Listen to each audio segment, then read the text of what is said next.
जो लोग इस देश के भीतर रहते हैं, इस माँ धरती माँ की कोख से पैदा हुए अनाज को खाते हैं, तो पाकिस्तान का झंडा हाथ में लेकर पाकिस्तान की जय जयकार करते हैं हिंदुस्तान के भीतर, वो सांप्रदायिकता नहीं है क्या?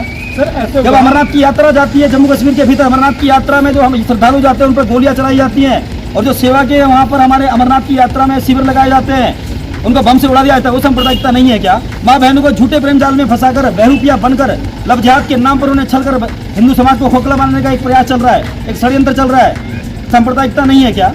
सर एक चीज हम इन सब चीजों का बचाव करते तो हम सांप्रदायिक कहाँ से हो गए? सर एक चीज मुझे और जाननी है आपसे कि जो आप ये काम करते हैं, अच्छा जैसे कोई आम मुसलमान होते हैं जो बिल्कुल अपने मेहनत में करते हैं, उन्हें भी आप लपेटते हैं, सिर्फ कट्टरपंथी होते हैं उन्हें लपेटते हैं आप? तो सुना आपने सांप्रदायिकता पर क्या कहा है विश्व हिंदू परिषद के जिला मंत्री ने, और साथ में आम मुसलमान और कट्टरपंथी मुसलमानों के अंतर पर उन्होंने क्या जवाब दिया है। इस सवाल का जवाब आपको पूरा इंटरव्यू देख के ही पता चलेगा। हाय, मेरे भी रवि के बिंदास बोल में आपका स्वागत है। यशपाल राजहंस जी कंप्यूटर इंजीनियर, सन 2012 में सालाना पैकेज 8 लाख से ऊपर, लेकिन संस्कृति की रक्षा के लिए, हिंदुत्व की रक्षा के लिए उन्होंने विश्व हिंदू परिषद ज्वाइन किया। आरएसएस के द्वितीय वर्ष की वो एक प्रशिक्षण प्राप्त कर चुके हैं। आज अगर वो नौकरी कर रहे होते तो 30 लाख रुपए सालाना पैकेज से अधिक होता, लेकिन संस्कृति की रक्षा के लिए उन्होंने विश्व हिंदू परिषद को ज्वाइन किया। और साथ में उनका मैंने इंटरव्यू लिया है। दरअसल बजरंग दल, विश्व हिंदू परिषद या जितने भी हिंदू समर्थित जितने भी ये संगठन होते हैं, उन पे सांप्रदायिक माहौल को बिगाड़ने के आरोप लगते हैं। तो मैंने ऐसे ही उनसे कठिन सवाल किए हैं। पूरा मामला क्या है, रामनगर में क्यों आए थे, सुनिए। दरअसल बजरंग दल और साथ में विश्व हिंदू परिषद ने हुतात्मा दिवस रक्तदान शिविर बनाया था। तो ये जो हुतात्मा दिवस होता है, यानी कि जिन्होंने बलिदान दिया था अयोध्या में नवंबर 1990 में, जब मुलायम सिंह यादव मुख्यमंत्री हुआ करते थे उत्तर प्रदेश के, तो उसमें कई कारसेवक शहीद हुए थे, तो उन्हें श्रद्धांजलि देने के लिए रक्तदान शिविर का आयोजन किया जाता है। यहां रामनगर के सरकारी हॉस्पिटल में कई कार्यकर्ता मौजूद थे विश्व हिंदू परिषद के और बजरंग दल के। तो कई लोगों ने यहां पे, उन कार्यकर्ताओं ने ब्लड डोनेट किया। तो जिला मंत्री उधम सिंह नगर जो आए थे, यशपाल राजहंस जी, साथ में जिला शहर मंत्री तेज प्रताप, जिला उपाध्यक्ष राजेश पाठक, जिला मठ मंदिर राजेंद्र शर्मा जी, जिला सामाजिक समरसता प्रमुख विजेंद्र सिंह जी, प्रखंड अध्यक्ष सूरज चौधरी ने दीप प्रज्वलित किया। उसके बाद औपचारिक तौर से ब्लड डोनेशन कैंप में ब्लड डोनेट करवाया। तो सैकड़ों की संख्या में कार्यकर्ताओं ने, समाज के आम लोगों ने यहाँ पे प्रतिभाग किया, और प्रखंड नगर इकाई के शिविर में विभिन्न व्यवस्थाओं में लगे सभी कार्यकर्ताओं को उन्होंने साधुवाद भी प्रेषित किया। अब आप उस इंटरव्यू को अंत तक जरूर सुने।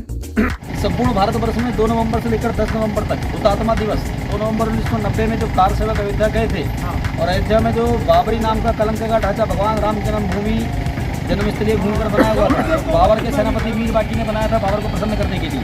हिंदुओं की आत्मा, इस देश की आत्मा जो राम है, उनके भव्य मंदिर को तोड़कर उसने वो कलंक का ढांचा खड़ा किया। उसको तोड़ने के लिए जो कार सेवक गए थे, अपनी धार्मिक मान्यता को प्राप्त करने के लिए जो कार सेवक गए थे, उनको तत्कालीन रक्षा मंत्रालय की ओर से निर्देश मिला और गोलियां चलाई गई, और उसमें जो कार सेवक शहीद हुए थे, तो बजरंग दल के कार्यकर्ता और बजरंग दल के जो नेतृत्वकारी बंधु थे हमारे, शरद कोठारी, राम कोठारी, दोनों भाइयों के नेतृत्व में वो सेना वहाँ गई, और बहुत सारे हमारे कार सेवक बलिदान भी हुए, भगवान राम के चरणों में समा गए।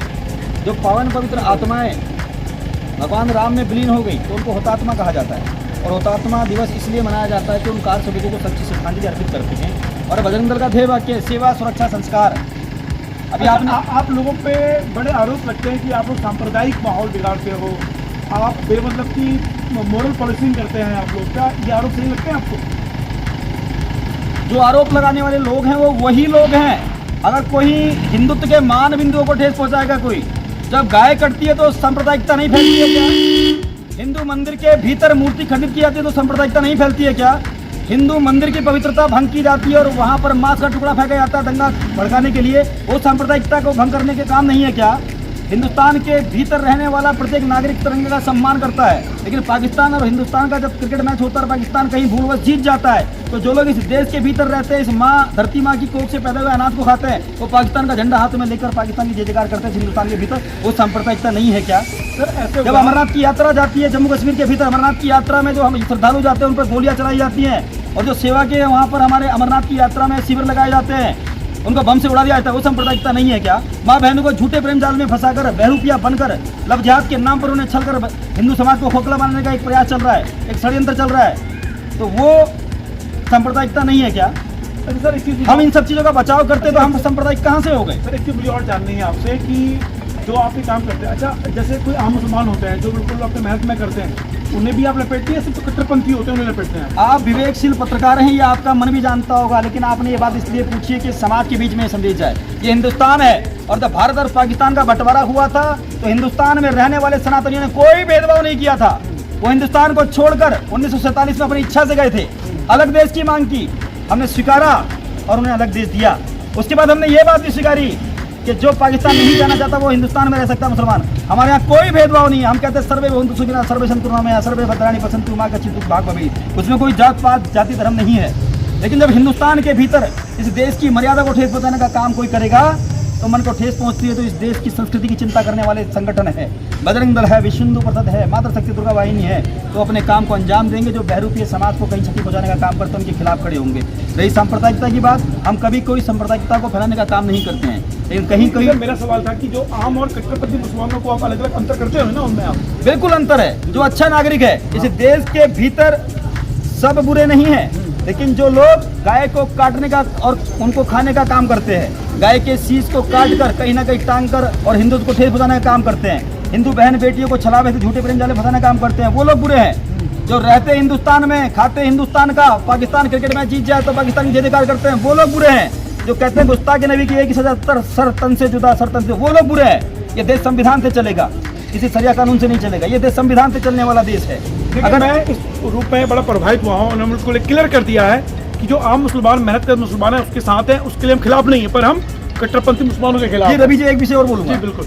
इस देश का राष्ट्रपति एपीजे अब्दुल कलाम भी रहे हैं, बिल्कुल, और उनको मिसाइल मैन के नाम से जाना जाता है। पूजते हैं लोग उनको, कोई भेदभाव नहीं है। इस देश के भीतर क्रिकेट को भी पूजा जाता है, और क्रिकेट का 12 साल तक मोहम्मद अजहरुद्दीन कैप्टन रहे हैं।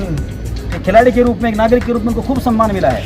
जहीर खान इस देश की क्रिकेट सबसे ज़्यादा पैसे वाला हमारा भारत BCCI बोर्ड है, उसके बहुत बड़े अभी सदस्य भी हैं, और देश के हमारे पहले गेंद फेंकने वाले गेंदबाज हैं, जिसके अंदर प्रतिभा है। जो देश को सब प्यार करता है, लोग उसे प्यार करते हैं। लेकिन जो बाहरी शक्तियों के साथ मिलकर इस देश को खंड विखंडित करना चाहते हैं, इस देश की एकता और अखंडता को खंडित करना चाहते हैं, हमारे मन में रोष उनके लिए, वो चाहे हिंदू हो, मुस्लिम हो, कोई भी हो, जो देश का विरोधी है, उसके विरोधी है। बहुत गजब आपने बात बोली है। एक चीज और सर, आप इतने दबंग है, बिंदास है, डर लगता कि कभी धाराएं लगा देती है सरकार? ऐसा लगता है कि धाराओं से डर तो नहीं लगता? विश्व हिंदू परिषद का उदय ठीक जन्माष्टमी के दिन हुआ। भगवान श्री कृष्ण की उस दिन जन्माष्टमी माने उनका जन्म हुआ था। भगवान श्री कृष्ण पैदा ही जेल में हुए थे धर्म के रक्षण के लिए। बजरंग दल विश्व हिंदू परिषद का कार्यकर्ता किसी का बलात्कार करके जेल नहीं जा रहा है। बजरंग दल विश्व हिंदू परिषद का कार्यकर्ता कहीं चोरी डाका डाल के कहीं जेल नहीं जा रहा है। हम धर्म के काम के लिए लड़ने वाले लोग हैं, और इन केसों से अगर डरेंगे, और जब योद्धा मैदान में उतरता है वो सोचेगा कि मैं मरूंगा या बचूंगा, तो कभी वो जीत नहीं पाएगा। इसलिए हम कभी भेदभाव नहीं करते हैं, कभी डरते नहीं हैं, और कहूँ अच्छे काम पे होते हैं तो ईश्वर भी साथ देता है। भगवान से कितना कट्टरपंथी मुसलमान ऐसे लोगों को अटैक करने की कोशिश करते हैं, उनसे कभी खौफ या उनका सामना करने की ताकत? बिल्कुल ताकत है। एक लंबे समय से देश के भीतर ऐसी गतिविधियां चली कि 200 साल तक अंग्रेजों ने और 600 साल तक मुगलों ने राज किया। ये सनातन है। आज का मैं हिंदू समाज को भी कहना चाहूंगा कि हिंदू समाज का बच्चा अस्पताल में एसी वाले कमरे में पैदा होता है। हमने कहीं ना कहीं इस पर ध्यान देना पड़ेगा।